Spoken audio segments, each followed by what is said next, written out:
예수님의 가나 혼인잔치에서 물을 포도주로 변화시킨 이 첫 번째 기적은 예수님 자신이 이 땅에 왜 오셨는지, 무엇을 위해 왔는지를 공개적으로 드러낸 사건이었습니다. 그래서 표적이라고 말씀드렸습니다.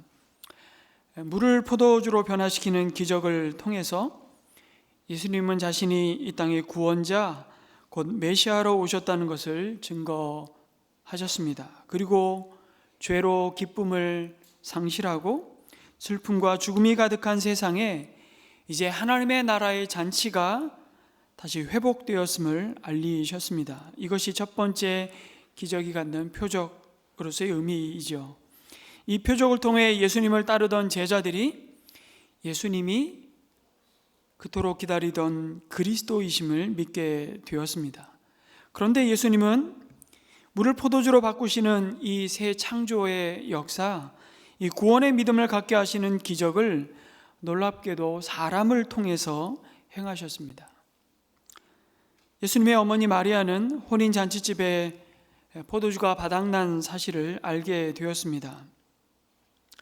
그리고 그 사실을 예수님에게 알렸습니다. 그런데 여러분, 포도주가 떨어진 이 상황을 사실은 누구에게 먼저 알려야 될까요?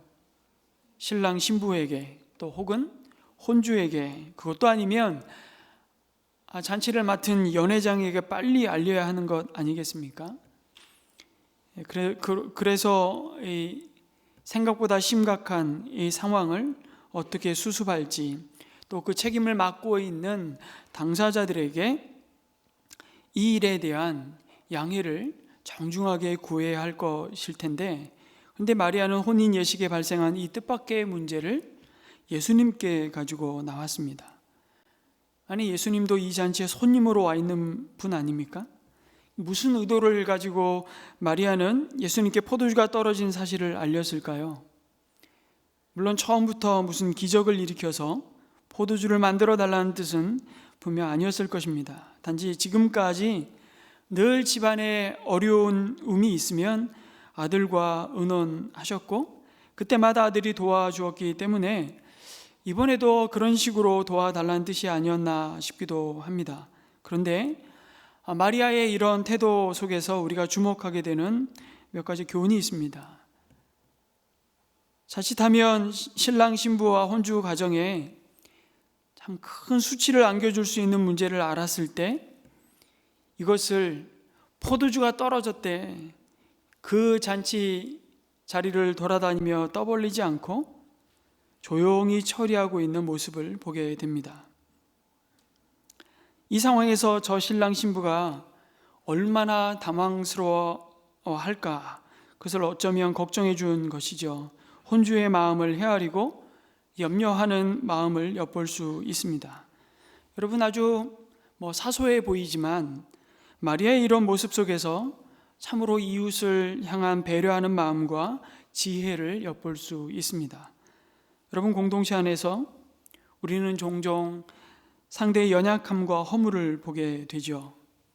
그럴 때 우리는 어떤 태도를 가지고 대합니까?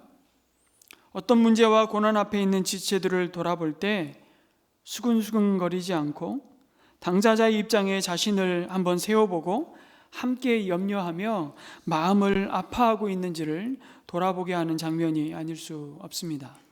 그리고 조용히 그 문제를 예수님께 가지고 나옵니다.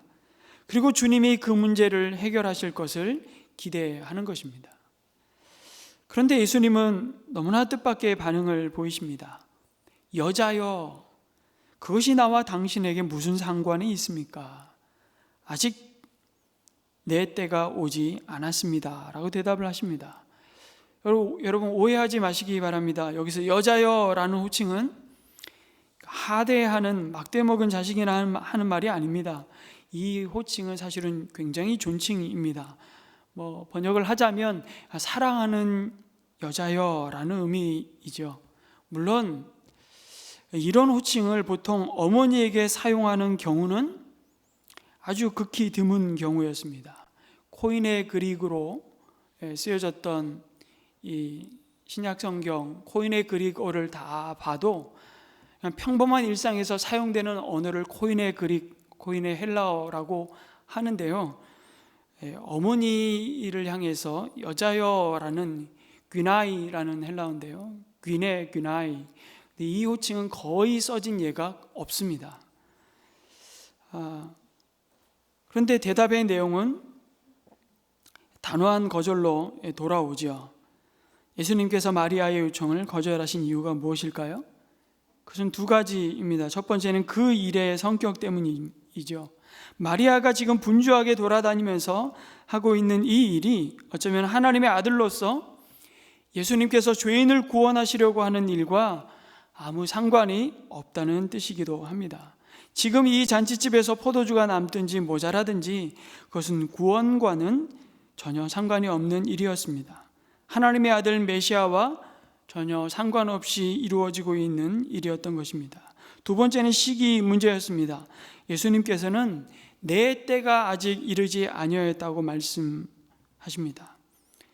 여러분, 요한복음에 이 때에 대한 이야기를 참 많이 하시는데 하나님의 때를 늘 예수님은 살피셨습니다. 그리고 그 때는 예수님이 이 땅에 오신 목적을 위해 십자가의 고난과 죽음의 길을 가는 것을 가리키고 있음을 늘 봅니다. 그리고 그때에 맞는 순종은 철저히 자신을 이 땅에 보내신 하나님 아버지의 전적인 주권에 속했음을 아셨습니다. 그리고 순종하셨던 것이죠. 그래서 저는 이 일을 할 수 없습니다. 그렇게 어머니에게 대답하는 것입니다. 그리고 이 기적을 행하지 않으셔야 되는데 말은 그렇게 해놓으시고는 어머니의 기대한 대로 행하셨습니다. 이 점이 이해하기 쉽지 않은 부분입니다. 왜 말씀은 거절해 놓으시고 어머니 마리아가 가지고 온 문제는 해결하셨을까요? 시원한 답은 아닐지 모르지만 단서는 예수님이 육신의 어머니를 부르는 호칭에서 엿볼 수 있습니다.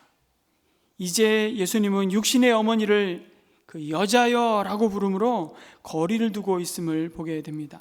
자신이 더 이상 육신의 아들로서 어머니의 기대를 이루어 드릴 수 있는 일과 그 때가 지나가고 있음을 드러내신 것이라 생각됩니다. 이제 하나님 아버지로부터 위임받은 일로 나아가고자 하는데 우리는 보통 그것을 공생의 시작이라고 표현을 하죠. 예수님의 대속의 사명은 어떤 사람의 뜻에서 간섭받을 수 없다는 것을 예수님은 그 호칭을 통해서 밝히고 있는 것입니다. 그 어떤 사람의 계획과 주장으로도 흔들 수 없고 타협할 수 없는 일이라는 것을 확실히 해두고 있는 것입니다. 그리고 어쩌면 이제 마리아는 육신의 아들로서의 예수가 아니라 하나님의 아들로서 메시아로 오신 예수를 믿음으로 받아들여야만 하는 때가 시작되었음을 경험하고 있는지 모르겠습니다. 그러나 예수님은 그 대답을 하신 뒤에 언제나 하나님께 묻지 않고는 행하지 않으셨던 그 예수님은 하나님 아버지께 아마 물어보셨을 겁니다. 늘 언제나 하나님이 말씀하시지 아니하신다면 행하는 법이 없었기 때문에 그 사실을 언제나 기적을 행하심으로 예수님은 세 번째 기적을 행하신 뒤에 그 기적에 대한 안식일 논쟁이 벌어졌을 때 요한복음 5장 30절 38년 된 병자를 고치신 다음에 이렇게 말씀하십니다. 나는 아무것도 내 마음대로 할 수 없다. 나는 아버지께서 하라고 하시는 대로 심판한다. 내 심판은 올바르다. 그것은 내가 내 뜻대로 하려 하지 않고 나를 보내신 분의 뜻대로 하려 하기 때문이다 라고 말씀하십니다. 지금이 그때입니까? 아마 이렇게 예수님은 육신의 어머니 마리아로부터 이 잔치에 포도주가 떨어졌다라는 사실을 듣고서 말씀은 그것이 나와 당신에게 무슨 상관이 있습니까? 내 때가 아직 이르지 않았습니다. 그러나 그 말씀을 듣고 예수님은 하늘 아버지께 아마 기도하셨을 겁니다. 그리고 물으셨겠죠. 지금이 그때입니까? 이제 세상 앞에 내가 그리스도임을 드러내야 할 바로 그때입니까? 그리고 예수님은 물을 포도주로 바꾸는 표적을 행하셨습니다. 그리고 마리아도 드디어 육신의 아들로서가 아니라 하나님의 아들 메시아로서 예수를 바라보는 자신의 믿음을 하인들에게 드러냅니다. 5절의 말씀이죠. 그 어머니가 일꾼들에게 이르지요. 무엇이든지 그가 시키는 대로 하세요 라고 말합니다. 이때 마리아가 여러분 예수님의 이 반응에 실망하고 낙심해서 뒤로 물러났다면 어떻게 되었을까요? 여기서부터 그냥 상상입니다. 예수님이 기적을 행하지 않으셨을까요? 저는 그렇게 생각하지 않습니다. 행하셨을 겁니다. 그런데 마리아는 그 기적을 통해 이제 예수님이 진정한 하나님의 아들로 자신의 몸을 통해 오신 메시아 그리스도라는 약속이 확인되는 그 기쁨과 그 영광스러움을 아마 충만히 누리지는 못했을 겁니다. 그러나 마리아는 문제를 문제로 알지 아니하고 그 문제를 주님께 믿음으로 가지고 나아갔습니다. 그리고 우리는 예수님이 마리아의 의탁하는 그 문제를 내어 맡김의 그 믿음을 통해서 일하시는 것을 보게 됩니다. 너희에게 무슨 말씀을 하시든지 그대로 하라. 그 믿음이 문제와 낙심을 바꾸어 기적을 가져옵니다. 여러분, 기적은 누가 행하셨습니까? 예수님이 행하셨습니다. 그런데 그 기적은 누구를 통해서 시작됩니까? 마리아의 기대와 믿음이었습니다. 마리아의 그 믿음은 가만히 생각해 보면 어디서 시작되었나 생각해 보면 마리아는 예수님을 성령 하나님으로 잉태한 때부터 주님의 말씀대로 이루어지길 믿음으로 고백했습니다. 탄생한 아기 예수를 경배하러 온 목자들이 천사가 전하여 준 기쁜 소식을 전할 때 사람들은 다 놀랐는데 예수님의 모친 마리아는 그 모든 말을 마음에 새기어 두었다고, 마음에 새기어 생각했습니다. 그리고 여러분, 예수님의 공생애가 시작되기 전 그 어린 시절의 기록들이 거의 복음서에 나타나지 않지만 특별한 기록은 12살 되던 해에 부모님과 함께 예루살렘의 절기를 맞아서 제사드리러 내려갔다가 가족이 함께 다시 나사렛으로 돌아오고 있는 때에 예수님은 그 무리에서 떨어지고 부모는 그 예수를 찾아 왔던 길을 되돌아가며 예루살렘까지 다시 아들을 찾아 헤매는 모습이 복음서에 기록되어 있습니다. 그런데 예루살렘 성전에서 뜻밖의 율법 선생들과 대화를 나누는 모습을 보고 예수님의 부모가 화가 났죠. 어찌하여 우리에게 이렇게 하였느냐고, 아버지와 내가 근심하여 너를 찾았다고 할 때 예수님은 이렇게 대답합니다. 어찌하여 나를 찾으셨습니까? 내가 내 아버지의 집에 있어야 될 줄을 알지 못하셨나이까? 이렇게 대답합니다. 이 말씀을 이 부모는 무슨 말인지 깨닫지 못했다고 증거하는데, 그러나 그 어머니 마리아는 그 모든 말을 마음에 두었다고 증거합니다. 마리아의 이 믿음은 어쩌면 내면 깊은 곳에 하나님의 약속과 말씀이 심겨진 그 삶의 결과일 뿐이라는 것을 보게 되죠. 그가 시키는 대로 하십시오. 어디서 그런 믿음이 나왔을까요? 이미 태중의 성령의 능력으로 예수님을 잉태한 순간, 그리고 그 출생과 그 모든 성장의 과정을 통해서 마리아는 끊임없이 하나님이 그 삶을 통해 주신 약속과 말씀을 붙들고 있었던 것입니다. 어쨌든 마리아는 지금 포도주가 거의 다 떨어졌고 이것이 주님의 일과는 아무 상관이 없을지 몰라도 주님의 도우심 없이는 다른 방법이 없다는 것을 잘 알고 있었습니다. 여러분, 믿음은 문제를 문제로만 보지 않습니다. 믿음은 거절을 거절로만 알고 자포자기하며 주저앉아 신세 타령하며 한탄하는 것이 아니라 그 절망 중에 하나님의 일하심을 기대하며 그 문제를 하나님께 가지고 나아가는 것입니다. 어쩌면 그 믿음이 바로 우리에게 일어난 기적입니다. 하나님이 일하실 것입니다. 하나님이 어떻게 하실지 한번 기다려 보자. 그럴 때 그 문제 뒤에 찾아오는 기적은 그냥 단순한 기적이 아니라 참된 표적이 되는 것입니다. 그래서 기도하라고 말씀하시죠. 우리의 필요를 다 아심에도 불구하고 구하기도 전에 너희에 있어야 할 것을 다 아시는 하나님 아버지께 구하고 찾고 두드리라고 말씀하십니다. 왜요? 그것이 나의 재주와 나의 노력과 나의 경험과 나의 지혜가 가져온 땀의 결과물이 아니라 전적인 하나님의 은혜요 하나님의 능력이었음을 고백하게 되는 것이기 때문이죠. 하나님이 일하시고 하나님이 응답하셨음을 믿는 가장 강력한 믿음의 태도가 그 문제를 가지고 하나님 앞에 가지고 나와 엎드리는 것입니다. 그래서 믿음의 사람은 여러분 문제는 있지만 그 문제를 해결할 능력이 전혀 없어서 누군가에게 책임을 전가하기도 하고 탓하기에 딱 좋은 아니면 문제를 그냥 방치할 수밖에 없는 그 상황 앞에서 남을 탓하거나 책임을 전가하지 않습니다. 낙심하고 절망하지 않습니다. 그래서 우리는 기도합니다. 주님은 그것을 나에게 가지고 나오라고 말씀하십니다. 그러면 너희가 하나님의 영광을 볼 것이라고 약속하시죠. 이것이 기적이 표적이 되는 삶입니다. 이것이 예수 그리스도를 내 안에 모시고 주님과 함께 동행하면서 변화된 그리스도인의 삶입니다. 그래서 주님은 우리 삶의 모든 문제와 좌절과 때로는 실패를 통해 때때로 우리의 힘을 빼셔서 하나님이 아니고는 답이 나오지 않는 코너로 몰고 가시는 것 같습니다.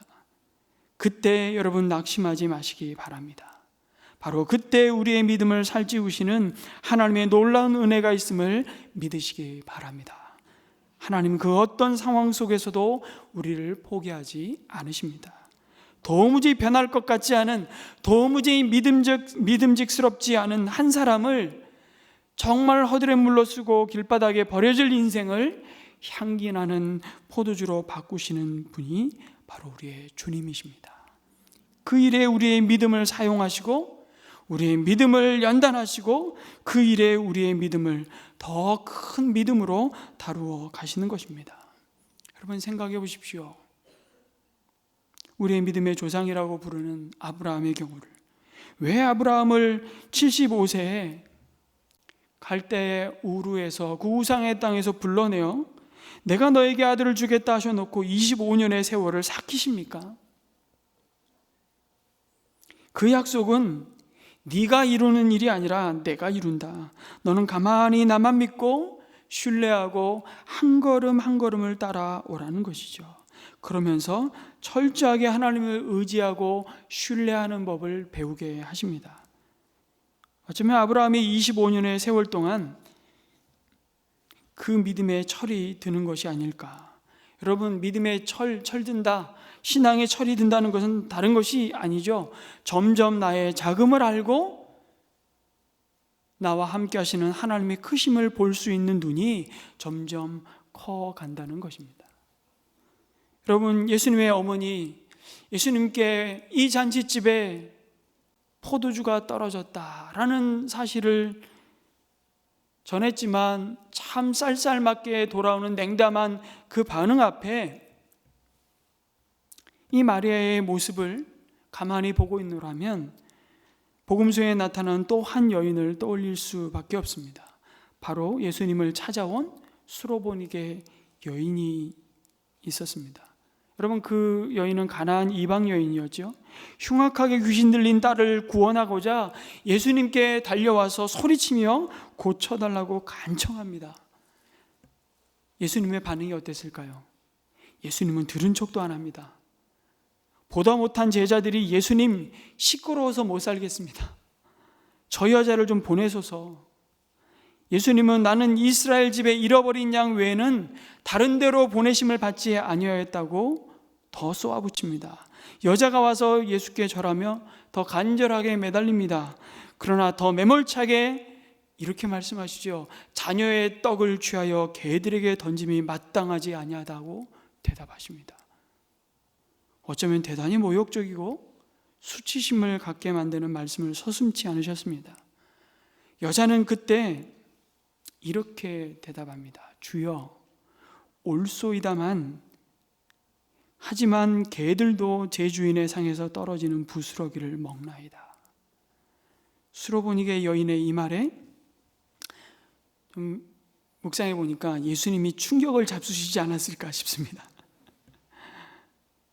자신의 자존심과 사람 앞에서의 수치심보다 그 딸을 향한 사랑과 주님에 대한 간절한 그 믿음이 훨씬 크다는 것을 보셨던 겁니다. 그렇게 예수님이 그 수로보니게 여인에게 대답하십니다. 여자여, 내 믿음이 크도다. 내 소원대로 되리라 하시니 그때로부터 그의 딸이 나으니라. 복음서는 이렇게 증거합니다. 또 하나의 표적을 하나님은 드러내시죠. 아니, 왜 예수님은 좋게 해서 고쳐주시지? 사람을 이렇게 골탕 먹이시는 것도 아니고. 그런데 여기에 여러분 믿음의 비밀이 있는 겁니다. 그 절망이 변하여 소망이 되고, 그 저주가 변하여 축복이 되고, 그 죽음이 변하여 생명이 되는 그곳에 주님은 큰 믿음을 보시기 원하셨던 겁니다. 우리가 힘들어하는 일이 도대체 무엇입니까? 그것에 대하여 주님께 완전히 맡길 수 있으십니까? 주님이 어떻게 처리하시든지 그대로 하실 생각이십니까? 그러면 그것은 주님과 상관없는 일이 아니라 주님과 상관 있는 일이 되고 맙니다. 그리고 그 믿음은 주님께서 일하시는 표적을 보게 되리라고 약속하십니다. 이런 이야기가 있습니다. 사탄이 중고 가정용품들을 염가 판매한다고 광고를 했습니다. 사탄의 졸개들인 귀신들이 그 광고를 보고 세일에 몰려들었습니다. 귀신들이 사람들을 골탕 먹이고 위협하며 비난할 때 써먹는 도구들이 탁자 위에 가지런히 배열되어 있고 각각 그 도구들의 값이 매겨져 있었습니다. 어떤 도구들이 있었을까요? 탐욕엔 비싼 값이 매겨져 있었습니다. 하지만 수근거림의 가격엔 반도 미치지 못했습니다. 그런데 둘러보니 교만엔 웬만한 가구로는 사기 힘든 비싼 가격이 매겨져 있는 것입니다. 하지만 가장 비싼 물건은 아니었습니다. 탁자 귀퉁이에 참 평범하고 볼품없게 보이는 쾌쾌한 냄새를 풍기는 낡은 물건이 하나 있었습니다. 그것이 바로 오늘 나온 물건들 중에 가장 비싸다고 사탄은 소리치는 거죠. 어떤 귀신 손님이 묻습니다. 이게 뭐죠? 왜 이렇게 비쌉니까? 사탄이 대답합니다. 아, 그거 말씀이군요. 이거는 제가 가장 소중하게 여기는 겁니다. 시기와 탐욕과 나태와 정욕이 그리스도인들을 꺾지 못할 때, 심지어 교만마저 힘을 쓰지 못할 때, 아니 이 녀석이 아주 신통하게 재주를 부려 내 목적을 달성한단 말이에요. 솔직히 말해 이 탁자 위에 있는 모든 도구로 그리스도인들을 넘어뜨린 것보다 이 녀석 하나로 넘어뜨린 경우가 훨씬 더 많을 겁니다. 아니 도대체 그 이름이 뭡니까? 네, 낙심이라고 합니다. 낙심. 이제는 끝났다. 뭘 해본들 소용없다. 마크 부캐넌이라는 분이 쓴 보이지 않는 것에 눈뜨다라는 책에 나오는 여화입니다. 여러분, 우리는 우리의 현실을 바라보면서 낙심합니다. 아니, 낙심하지 않는 것이 이상하죠. 그리고 그 낙심한 마음은 이 현실을 가져온 과거를 후회하게 만들고 원망과 수치심 가운데 바라보게 만듭니다. 그리고 과거의 문제에 함몰되어서 살아가게 만들죠. 그러나 주님은 바로 그 자리에서 문제를 문제로 보지 않고 거절을 거절로 끝내는 것이 아니라 하나님이 하셔야 됩니다. 하나님이 우리의 도움이십니다. 하나님 외에는 대안이 없습니다. 그렇게 주님께 우리의 문제를 내어 맡기고 나오는 자의 믿음을 통해 오늘도 새 포도주를 만드십니다. 아름다운 사람은 저절로 만들어지지 않는다라는 책이 있습니다. 스캇 솔즈. 제가 요즘 이분의 책을 여러 권을 읽고 있는데요. 스캇 솔즈 목사님의 책에 자살로 세상을 떠난 10대 아들의 일주기에 한 어머니가 그에게 보낸 편지 한 통을 소개하는 내용이 나옵니다. 편지는 이렇게 시작합니다.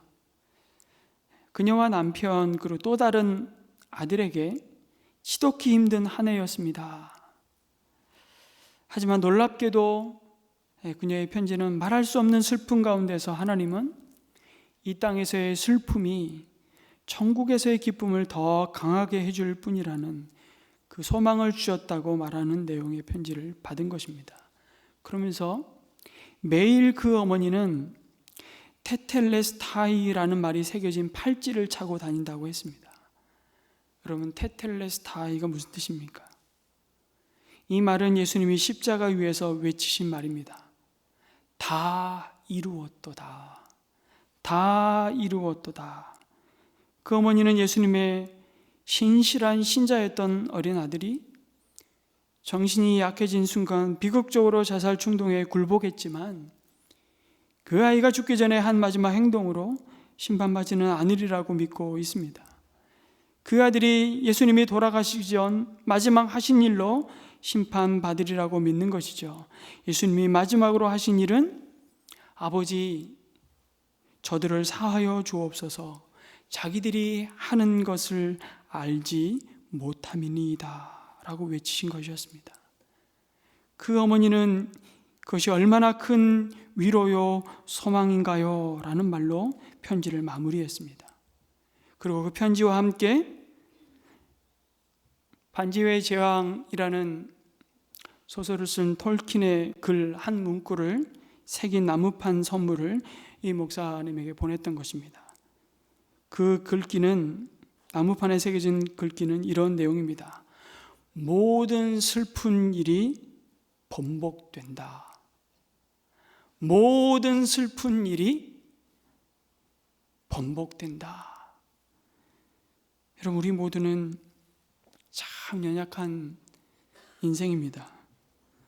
하지만 포도주가 바닥난 잔치집과 같은 죄악으로 무너지고 있는 온 세상의 한복판에서도 우린 절망하지 않고 낙심하지 않고 모든 일이 번복된다는 이 믿음의 고백을 드릴 수 있는 것이야말로 기적이 아닐 수 없습니다. 그것이 기적이 표적이 되는 삶입니다. 우리 안에 오늘도 구원의 능력으로 역사하시는 분은 오직 한 분, 예수 그리스도이십니다. 아멘이십니까?